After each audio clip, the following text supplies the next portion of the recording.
تعالیٰ جیسے بہادر فرمانے لگے جو یوں کہے گا میرے نبی فوت ہو گئے میں اس کی گردن اتار ماروں گا، میرا نبی فوت نہیں ہو سکتا، میرا نبی دنیا سے نہیں جا سکتا، میرا نبی ہمیشہ ہمیشہ کے لیے رہے گا۔ لیکن جناب ابو بکر صدیق نے قرآن کریم کی آیت سنا کر کے سمجھایا، فرمایا وما محمد الا رسول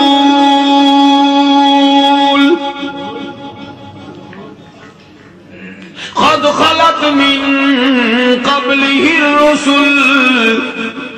اور لوگوں ہر نبی آئے رخصت ہو گئے، ہر نبی آئے رخصت ہو گئے، دنیا نہ پائیدار جگہ ہے، عارضی زندگی، مستعار زندگی، نہ پائیدار زندگی، فانی زندگی، ہر کوئی لے کے آتا ہے، جب جانے لگتا ہے تو پتہ بھی نہیں چلتا۔ اس لیے مجذوب کہتا کہ سونے چاندی کی چمک بس دیکھنے کی بات ہے، سونے چاندی کی چمک بس دیکھنے کی بات ہے، اور 4 دن کی چاندنی پھر اندھیری رات ہے، قبر میں ہمیشہ اندھیرا رہے گا۔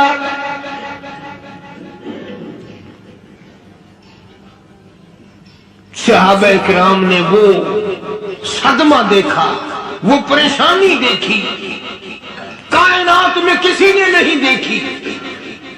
کسی نے بیوی کے مرنے کا صدمہ اٹھایا ہوگا، کسی نے جوان بیٹے کی موت کا صدمہ دیکھا ہوگا، کسی نے امی کے مرنے کا صدمہ دیکھا ہوگا، کسی نے ابا کے مرنے کا صدمہ دیکھا ہوگا۔ خدا کی قسم بلال سے جا کے پوچھو جب کالی کملی والے کا تجھے دیدار نہ ملا تیرا کیا حال بنا۔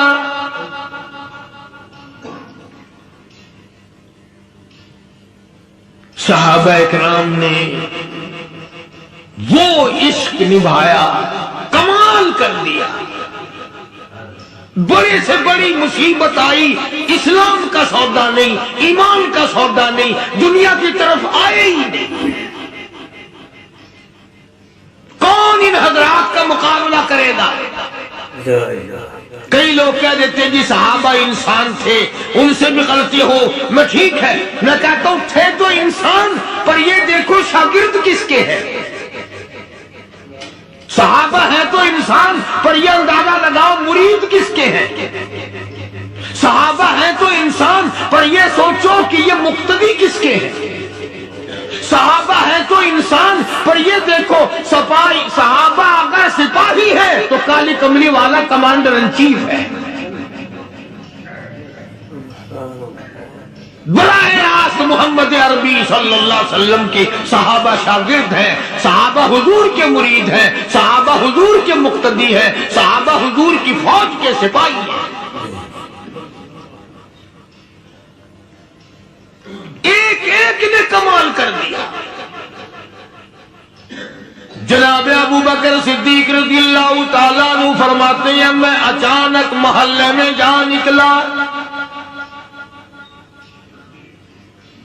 ابو بکر کہتا میری یہ عادت تھی، شروع پہ جو اسلام آیا مکے میں، چودھری مارتے ہیں، رئیس مارتے ہیں، سردار مارتے ہیں، کمزوروں کو مارتے ہیں۔ جو کلمہ پڑھتا تھا پہاڑ ٹوٹ جاتے تھے، پیر پکڑ کر مکے کی گلیوں میں گھسیٹا جاتا تھا، چمڑا ادھر جاتا تھا۔ آج یہ بات کہنا بڑا آسان ہے، تبلیغی ساتھی سفر کرتے ہیں، تکلیف اٹھاتے ہیں، اگر جی جاؤ کافروں کو کلمہ سکھا کے آؤ، اور کلمہ تو تیرے پلے نہیں تو کافروں کو تو پھر پہنچائیں گے نا۔ 80 سال کی عمر ہے، کلمہ صحیح نہیں آتا، قبر بالکل سر پہ ہے، موت سر پہ ہے، قبر سامنے ہے، پھر بھی کلمہ نہیں آتا۔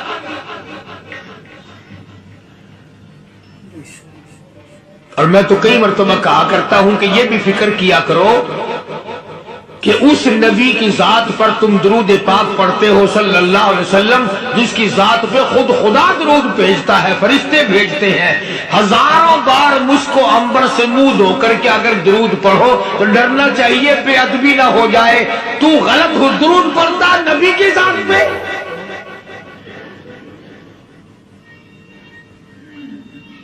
اور اس کو صحیح کرنے کا فکر نہیں رکھتا۔ چنانچہ ابو بکر صدیق رضی اللہ تعالیٰ عنہ چکر لگاتے لگاتے ایک محلے میں جا نکلے، وہاں جا کے دیکھا ایک نوجوان ہے، غریب صحابی، نادار صحابی، مفلس صحابی، کافر کا غلام ہے، کالی کملی والے صلی اللہ علیہ وسلم کا کلمہ پڑھتا ہے، کافروں نے پکڑ کر گرم گرم ریت پہ اوندا کر کے لٹایا ہوا ہے، اور کئی کافر اس صحابی کی کمر پہ چڑھ کر لتاڑ رہے ہیں، اس کی کمر پہ چڑھے ہوئے ہیں۔ جناب ابو بکر صدیق رضی اللہ تعالیٰ عنہ فرماتے ہیں میں نے دور سے دیکھا، میں سمجھ گیا کوئی غریب آدمی ہے، جب میں قریب گیا فرماتے ہیں میری آنکھ نے دیکھا ابو فقیہ صحابی، میں نے پہچان لیا، کئی آدمیوں کے لتاڑنے کی وجہ سے، کئی آدمیوں کی کمر پہ چڑھ جانے کی وجہ سے ابو بکر کہتا ہے اتنی لمبی ابو فقیہ کی زبان باہر نکل آئی، منہ سے زبان باہر لٹکی ہوئی ہے، مار رہے ہیں کافر۔ جناب ابو بکر صدیق رضی اللہ تعالیٰ عنہ نے فرما دیا نہ مارو، اللہ کا بندہ ہے۔ وہ کہنے لگے بندہ تو اللہ کا ہوگا، غلام ہمارا، اور کلمہ اس نبی کا پڑھتا ہے، ہمارا غلام ہو کر کلمہ پڑھتا ہے، کیوں؟ جب تک جان سے نہ مر جائے گا ہم چھوڑیں گے نہیں، ہم اسے ختم کر کے دم لیں گے۔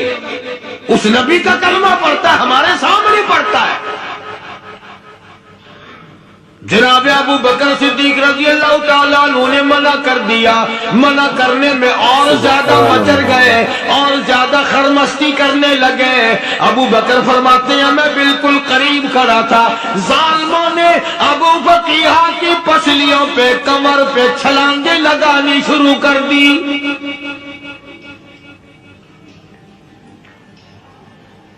جناب صدیق اکبر رضی اللہ تعالیٰ عنہ فرماتے ہیں میں بالکل قریب کھڑا تھا، جب انہوں نے چھلانگیں لگائی صحابی بے نوا اور مفلس غریب صحابی کی کمر پہ، اچانک میرے کانوں میں کڑاک کڑاک کر کے پسلیاں ٹوٹنے کی آواز آنے لگی۔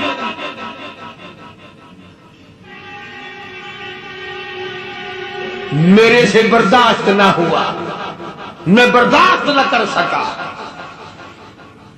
جناب ابو بکر رضی اللہ تعالیٰ عنہ فرماتے ہیں میں نے کہا ظالمو سودا کر لو، میں خرید لوں گا۔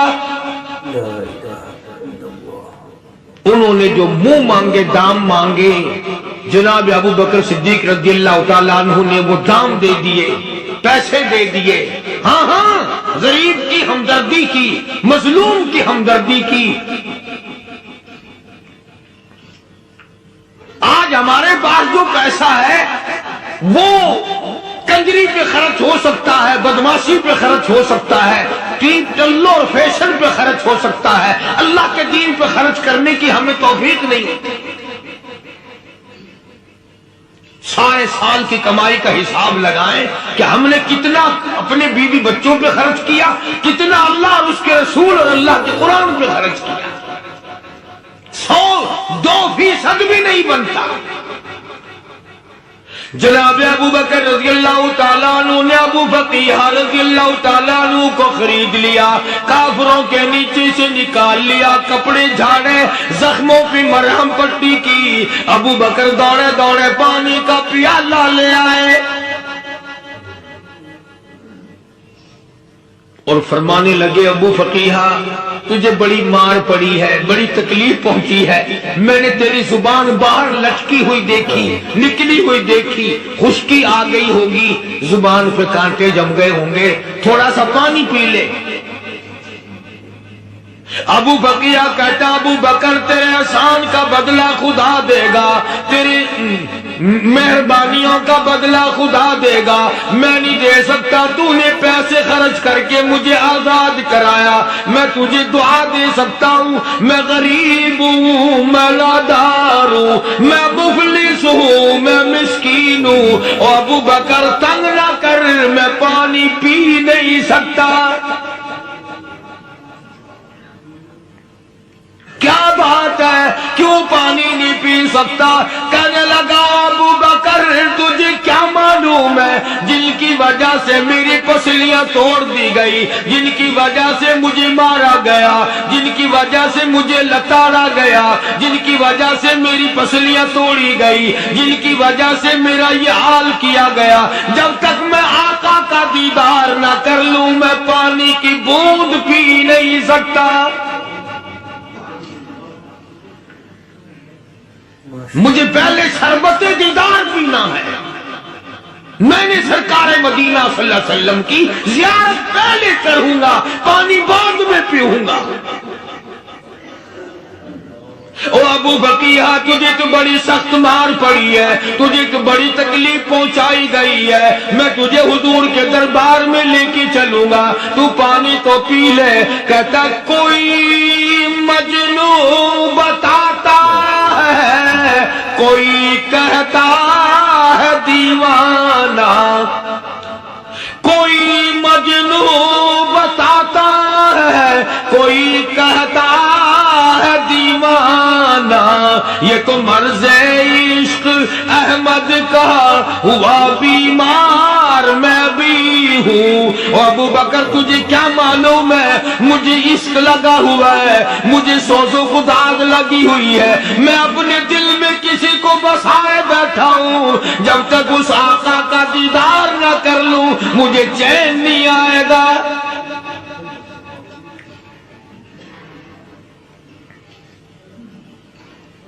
ہمیں عورتوں سے محبت ہے، ہمیں اولاد سے محبت ہے، ہمیں کوٹھی بنگلے سے پیار ہے،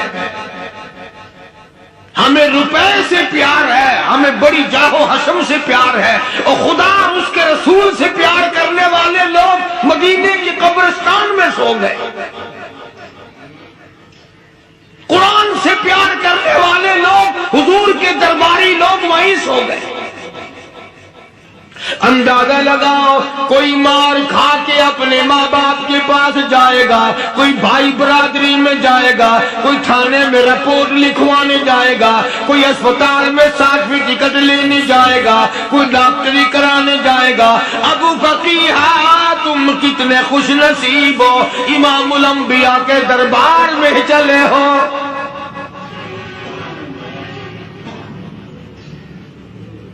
حضور اکرم سب کہہ دو صلی اللہ علیہ وسلم کے دربار میں ابو فقیہ کو لایا جا رہا ہے۔ علماء نے لکھا ہے کہ جب ابو فقیہ حضرت کے دربار میں پہنچے تو خبر تو پہلے تھی نا کہ بڑی مار پڑی ہے، رحمت کائنات نے اٹھ کر سینے سے لگا لیا، تشریف فرما ہوئے، فرمایا ابو فقیہ جی حضور میں نے سنا ہے تو نے پانی نہیں پیا، اتنی مار پڑی تیری پسلیاں توڑ دی گئی، تیری کمر پہ چھلانگیں لگائی گئی، تجھے گرم گرم لیٹ پہ لٹایا گیا، تیری زبان باہر نکل آئی، اور میں نے سنا ہے تو نے پانی نہیں پیا۔ کہتا ہے آقا ہاں نہیں پیا۔ فرمایا کیوں نہیں پیا؟ کہتا ہے آقا میں اس وقت پانی پیتا میرے منہ میں صرف پانی جاتا، اب پیوں گا ہاتھ تیرا ہوگا منہ میرا ہوگا، پانی میرے منہ میں جائے گا، مجھے حوض کوثر کا مزہ یہی آ جائے گا۔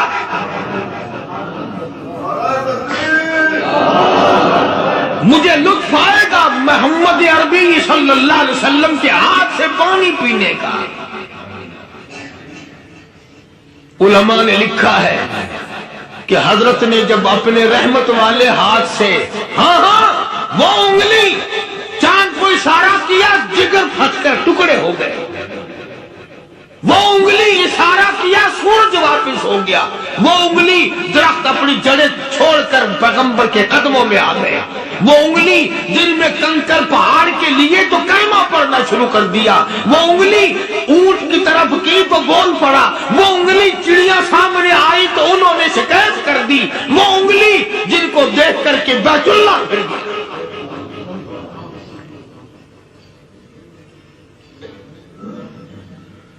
مدنی کریم صلی اللہ علیہ وسلم نے یوں پانی کا پیالہ اٹھایا، ابو فقیہ نے پیالہ پکڑنے کے لیے یوں آگے کو ہاتھ کیا، فرمایا اب وہی بات ہوگی، ہاتھ میرا ہوگا منہ تیرا ہوگا، میں اپنے ہاتھ سے پلاؤں گا۔ ابو فقیہ کو پانی پلا دیا، اور پانی پلانے کے بعد پوچھا اب تیرا کیا حال ہے، اب حال کیا ہے؟ کہتا آقا تیرے چہرے پہ فدا شمس و قمر، تیرے چہرے پہ فدا شمس و قمر، تیری زلفوں پہ تصدق شام و سحر، تیرے چہرے پہ فدا شمس و قمر، تیری زلفوں پہ تصدق شام و سحر، رخسار پہ ٹھہرے کس کی نظر، تیری بانکیں ادا کا کیا کہنا، اور کالی کملی والے تیری زیارت ہوئی سارے دکھ بھول گیا، میرے سارے غم ٹل گئے، میرے سارے دکھ دور ہو گئے، میری ساری پریشانی دور ہو گئی، اور میں تو اب مزے میں ہوں۔ جناب ابو بکر صدیق رضی اللہ تعالیٰ عنہ نے مال خرچ کیا، صحابہ کرام کی جانیں بچائیں۔ قیامت کا دن ہوگا، ساری کائنات کی پیشی ہوگی، اللہ پاک پوچھے گا کہ دنیا میں کیا کرتا تھا، کوئی کہے گا میں کھیتی باڑی کرتا تھا، کوئی کہے گا میں دفتر میں نوکر تھا، کوئی کہے گا میری دکان تھی، کوئی کہے گا میں یہ کمائی کرتا تھا، کوئی کہے گا میں یہ کمائی کرتا تھا۔ آئے گی باری ابو بکر کی، اللہ پاک پوچھے گا دنیا سے کیا لایا، ابو فقیہ، حضرت بلال، حضرت نادیہ، حضرت زنیرہ اور کتنے صحابہ کرام کی جماعت کو پکڑ کر اللہ کے عدالت میں کھڑا کر کے ابو بکر کہے گا الہی صدیق کی کمائی تیرے سامنے موجود ہے۔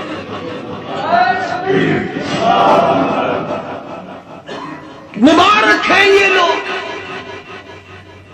کہ ان حضرات نے محض اللہ اور اس کے رسول کریم صلی اللہ علیہ وسلم کو راضی کرنے کے لیے اپنا سب کچھ قربان کر دیا،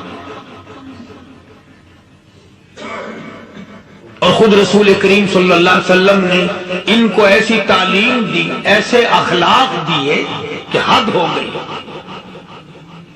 دربار رسالت ہے، ایک کافر مسافر آتا ہے بھی کافر، ہے بھی مسافر، ہے بھی معمر، برا آدمی ہے۔ کبھی کبھی سوچتا ہوں کہ اس زمانے کے تو کافروں میں بھی کوئی خوبی ہوا کرتی تھی، منافقت تو نہیں تھی نا، منافقت نہیں تھی، چال بازی نہیں کرتے تھے، ہیرا پھیری نہیں کرتے تھے۔ سبحان وہ بوڑھا مسافر کافر سرکار دو عالم صلی اللہ علیہ وسلم کے دربار میں آیا، آ کے کہنے لگا نبی اللہ میں بوڑھا ہوں، مسافر ہوں بھی تیرا تیرے خدا کا منکر، پر میں سوال کرتا ہوں کوئی سواری دو، میرا گھر بڑا دور ہے، میں اس پر سوار ہو کر اپنے گھر پہنچ جاؤں۔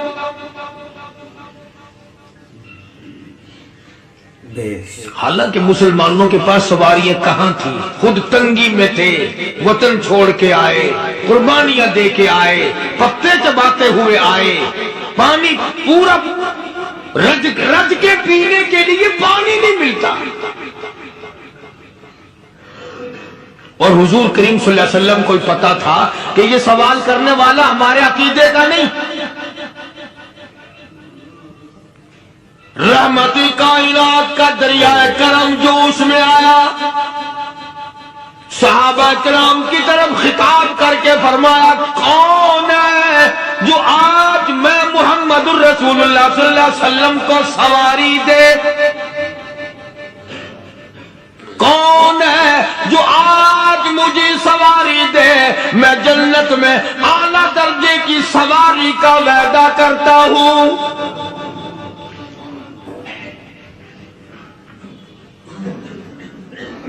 حضرت عبادہ بن ثابت رضی اللہ تعالیٰ عنہ صحابی اٹھے اور اپنی ڈاچی اپنی اونٹنی حضور کے ہاتھ میں پکڑا دی اور حضور نے اس مسافر کو دے دی کہ لے بھائی سواری تجھے مل گئی۔ اب وہ مسافر جو تھا بوڑھا وہ کہنے لگا جی میرے پاس کپڑا بھی نہیں ہے۔ اب تم جیسا اگر کوئی سیٹ ہوتا نا آنکھیں نکالتا کہ ہم نے تیرے لیے یہاں کو ٹیکسٹائل مل چلا رکھے، سواری مل گئی تو اور آگے کو چل گیا، راستہ پکڑا پڑا جا۔ خدا جانے دھکے دیتے، خدا جانے مکے مارتے، خدا جانے کتنی باتیں بناتے۔ امام الانبیاء محبوب کبریاء حضرت محمد مصطفیٰ صلی اللہ تعالی علیہ وسلم پھر کھڑے ہو گئے، صحابہ کرام کو خطاب کر کے فرمایا کون ہے جو آج مجھے کپڑا دے؟ کل میں جنت میں اعلیٰ درجے کی پوشاک اور لباس جوڑوں کا وعدہ کرتا ہوں۔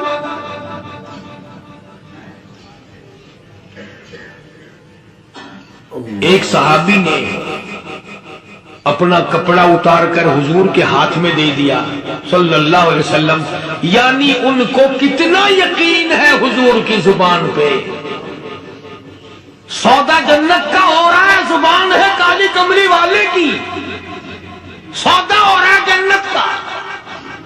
اور آج تمہیں سارا قرآن سنا دو، اس سنانے والے کا بھی ڈلا تے سننے والا، مولوی کہتے رہتے ہیں یار کوئی بات نہیں، جنت کس نے دیکھی ہے؟ صحابہ کرام میں سے کسی نے کپڑا دے دیا، حضور کریم صلی اللہ علیہ وسلم نے کپڑا لیا اور اس مسافر کو دے دیا کہ لے بھی کپڑا بھی مل گیا۔ ہے بھی کافر، اپنے عقیدے کا نہیں، اپنے قبیلے کا نہیں، اپنے خاندان کا نہیں۔ اب وہ کہنے لگا کہ نبی اللہ مجھے بھوک بھی لگی ہے، میں نے روٹی بھی کھانی ہے۔ مدنی کریم صلی اللہ تعالی علیہ وسلم پھر کھڑے ہو گئے اور صحابہ کرام کو خطاب کر کے فرمایا کون ہے جو مجھے آج کھانا دے، روٹی دے، کل میں جنت میں اعلیٰ درجے کے کھانے کا وعدہ کرتا ہوں۔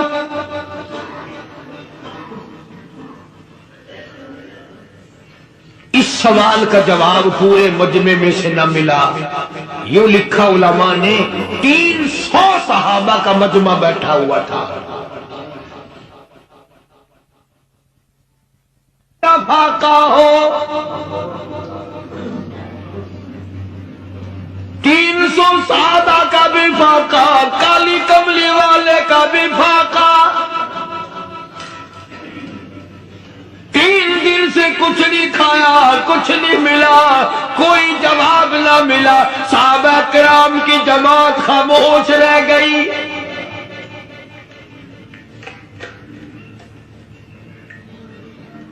سلمان فارسی رضی اللہ تعالیٰ عنہ اٹھے اور اس مسافر کا ہاتھ پکڑا اور کہنے لگا میں تجھے ایسے دروازے پہ لے کے چلوں گا جہاں سے کچھ نہ کچھ کھانے کے لیے مل جائے گا۔ آیا ہے سلمان فارسی مسافر کو لے کر خاتون جنت سیدہ فاطمہ الزہرا رضی اللہ تعالیٰ عنہا کے دروازے پہ اور آواز لگائی یا اہل بیت رسول اللہ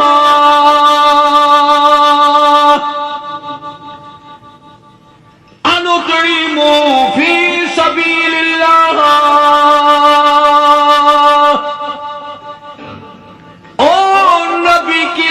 جگر، نبی کی نوری نظر اور نبی کے جگر کے ٹکڑے اور کالی کملی والے کی بیٹی اے فاطمہ، ایک آدمی بھوکا ہے، کھانا کھلانا ہے اس کے لیے کھانا بھیجو۔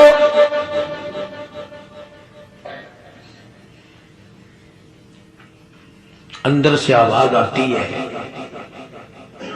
اور رونے کیسی آواز میں جواب ملا، سیدنا حسن سیدنا حسین رضی اللہ تعالیٰ عنہما، ان کی شکلیں دیکھو، 4 دن کے فاقے نے بچوں کی شکل بگاڑ دی۔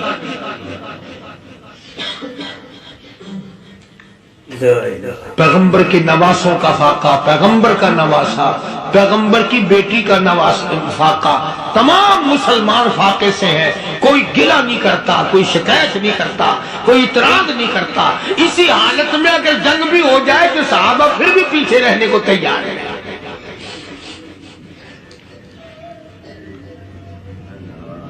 جب اندر سے یہ جواب ملا کہ تمہارا تو 3 دن کا فاقہ ہے، فاطمہ کہتی ہے میرا اور میرے بچوں کا 4 دن کا فاقہ ہے۔ تو سلمان فارسی اس مسافر کو لے کے واپس ہونے لگا۔ اندر سے آواز آتی ہے خالی نہ جاؤ، میرے سر کی چادر لے جاؤ، یہ لے جا کر یہودی کے پاس گروی رکھ دو، گیلا رکھ دو، غلہ لے آؤ، میں پیس پکا کے کھلا کے بھیجوں گی۔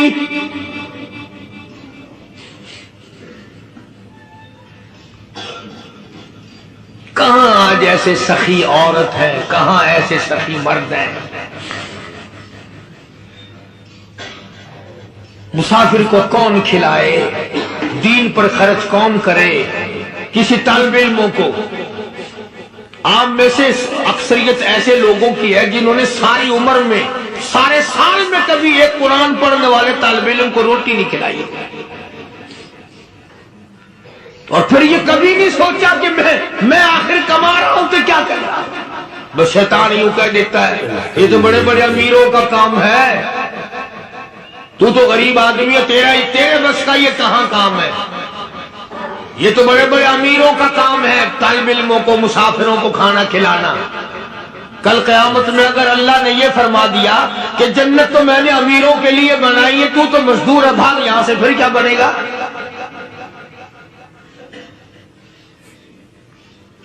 مولانا مظفر حسین صاحب کاندھلی سب کہہ دو رحمت اللہ علیہ، بہت بڑے بزرگ گزرے ہیں، ہمارے اکابر میں سے ہیں۔ کاندھلا ایک قصبہ ہے جس نے بڑے بڑے ولی پیدا کیے ہیں۔ مولانا مظفر حسین صاحب کاندھلی، مولانا الہی بخش صاحب کاندھلی، مولانا محمد زکریا صاحب شیخ الحدیث رحمت اللہ علیہ کاندھلے کے، مولانا محمد الیاس صاحب دیلوی رحمت اللہ علیہ امیر تبلیغی جماعت کے ایجاد کرنے والے، شروع فرمانے والے، یہ بھی کاندھلے کے ہیں۔ تو یہ سارے بزرگ اس قصبہ کاندھلے کے ہیں۔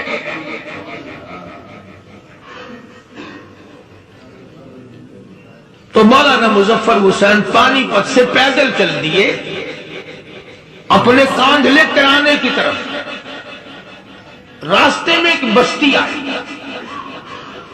شام ہو گئی تو حضرت نے وہیں قیام کر لیا، ٹھہر گئے، عصر کی نماز پڑھی، مغرب کی نماز پڑھی، مسجد میں صفائی کی، اذان دی، کوئی ایک آدھ آدمی آیا تو جماعت کر لی۔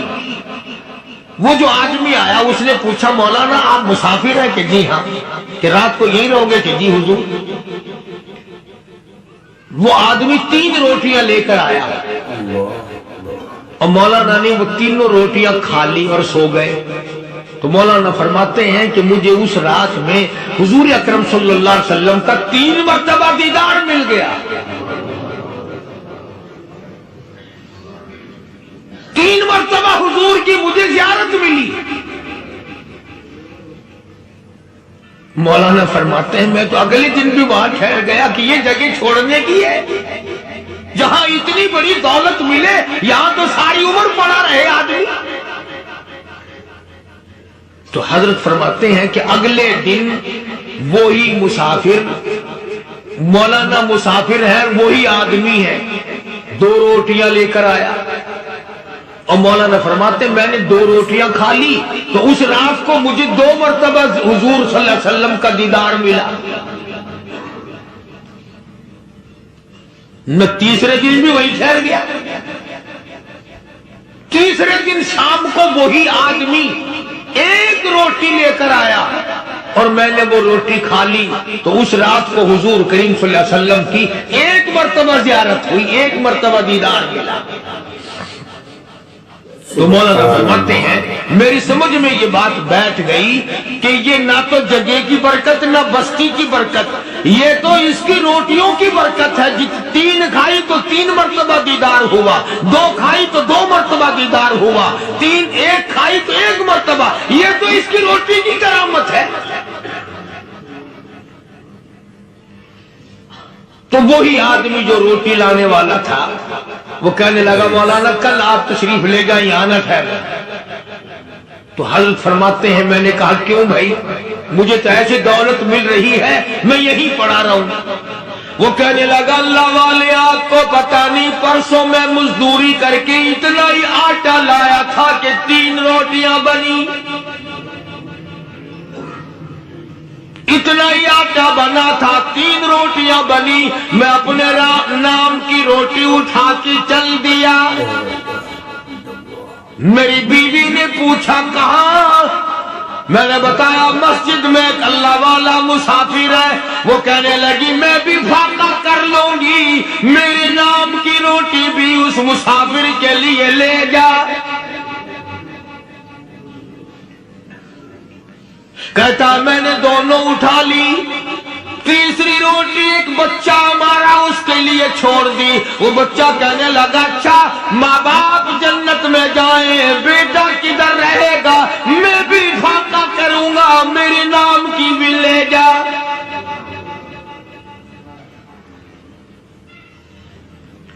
میں نے 3 روٹیاں لا دی اور اگلے دن جو میں نے مزدوری کی اس کی 3 روٹیاں بنی، بچے کی حالت خراب ہو گئی تھی، اس کو دے آیا۔ ہم نے میاں بیوی نے چوتھے دن بھی فاقہ کر لیا اور آج بیوی کی حالت بھی خراب ہو گئی تھی، آج صرف اپنی لایا ہوں۔ مولانا اس لیے عرض کر دیا کبھی کل میرا پیر نہ پھسل جائے، ایسا نہ ہو میرا قدم ڈگمگا جائے، ایسا نہ ہو بھوک کا مارا میں کچھ اور کر بیٹھوں، اس لیے عرض کر دیا کل آپ تشریف لے جائیں۔ عرض میں یہ کر رہا تھا کہ کسی زمانے میں دوسرے کی خیر خواہی کے لیے لوگ سب کچھ کر گزرتے تھے۔ حضرت محمد الرسول اللہ صلی اللہ تعالی علیہ وسلم کے پاس جنگ بدر کے قیدی آئے تھے، کافر، اسلام کے دشمن، دین کے دشمن، قرآن کے دشمن، ایمان کے دشمن، مگر صحابہ کرام کو فرمایا یہ میرے مہمان ہیں، حضور نے فرما دیا صلی اللہ علیہ وسلم۔ ایک صحابی جو ایک مہمان کو لے گیا، حضور کے مہمان کو، تھے جنگی قیدی۔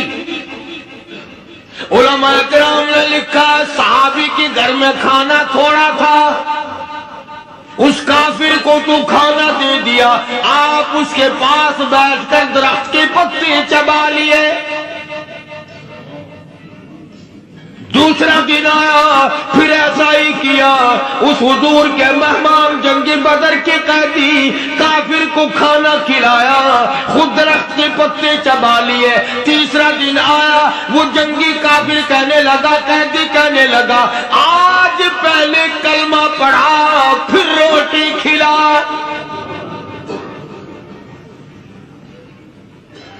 میں پہلے مسلمان بنتا ہوں اس کے بعد میں کھانا کھاؤں گا۔ ارے تم اتنے اپنے اوپر دوسرے کو ترجیح دیتے ہو کہ ہم کافر بھی ہیں، تمہیں مارنے والے تمہیں مارنے آئے تھے اور تمہارا حال یہ کر دیا کالی کمری والے نے کہ خود پتے چباتے ہو، دشمن کو کھانا کھلاتے ہو، خود درختوں کے پتے چبا رہے ہو۔ محمد صلی اللہ علیہ وسلم نے تمہیں اتنا اونچا بنا دیا، نگاہ نبوت نے تمہیں ایسا رنگ دیا اور نبی کے دروازے نے تمہیں وہ دیا کہ قیامت آ سکتی ہے مگر صحابہ تمہاری دولت نہیں چھین سکتے۔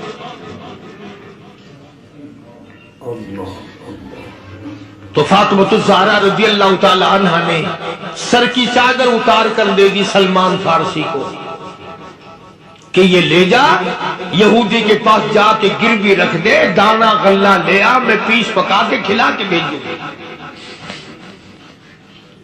سلمان فارسی کہتے ہیں رضی اللہ تعالی عنہ کہ ہم چادر لے کر کے یہودی کے پاس گئے اور یہودی کو سارا قصہ بتایا.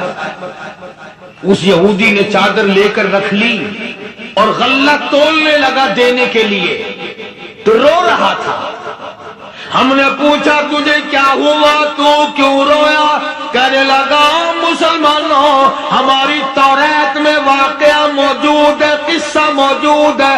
آخر الزمان پیغمبر صلی اللہ علیہ وسلم کی بیٹی کی دروازے پہ ایک بھوکا کافر مسافر آئے گا, اس کا پیٹ بھرنے کے لیے نبی کی بیٹی اپنی چادر اتار کر گروی رکھ دے گی, یہودی کے پاس غلہ منگوا کے کھانا کھلائے گی. آج توریت کی بات سچی ہو گئی, چادر آئی رکھی ہے, میں وہ یہودی ہوں.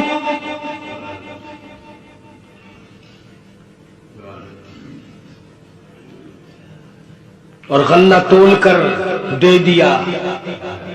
سلمان فارسی کہتے ہیں یہودی میرے ساتھ ساتھ چل دیا.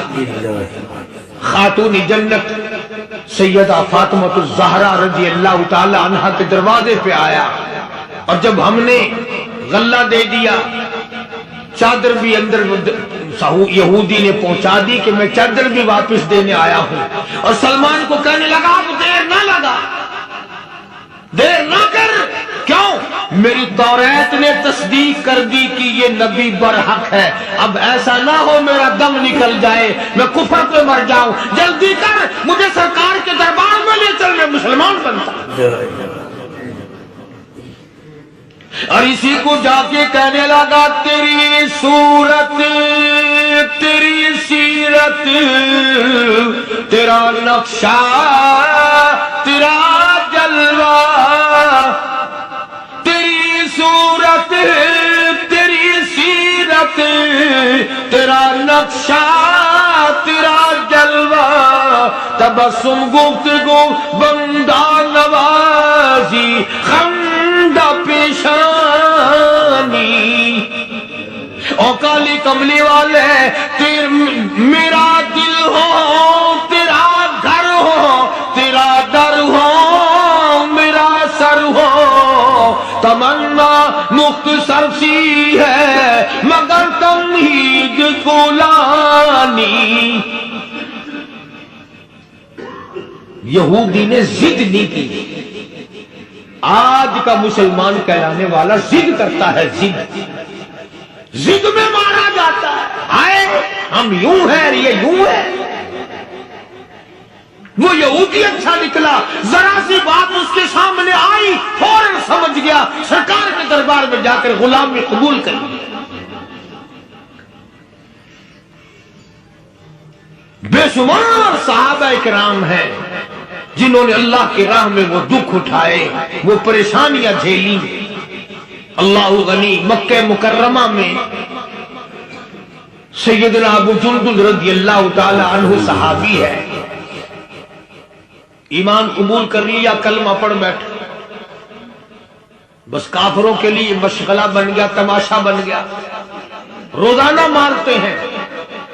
اندازہ لگاؤ مسلمانوں, ملتان کے رہنے والوں, سارا مکہ مارنے والا ایک ابو جندل مار کھانے والا. لڑکے مارتے ہیں, جوان مارتے ہیں, بوڑھے مارتے ہیں, پیر پکڑ کر مکے کی گلیوں میں گھسیٹے گھسیٹے پھرتے ہیں.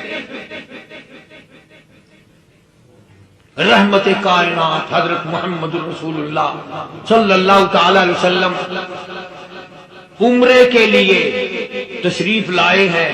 کفار مکہ نے روک دیے. حدیبیہ میں مکے سے 6 میل پر حضور صلی اللہ علیہ وسلم تشریف فرما ہے. صحابہ کرام کی فوج ہے, لشکر ہے, سرکار دو عالم ہے صلی اللہ علیہ وسلم. ذرا توجہ کرنا, کلیجے پہ ہاتھ رکھ کے ابو جندل کے پیروں میں بیڑیاں ڈال رکھی ہے, چلا نہ جائے, مدینے نہ بھاگ جائے, کھسک نہ جائے, نکل نہ جائے.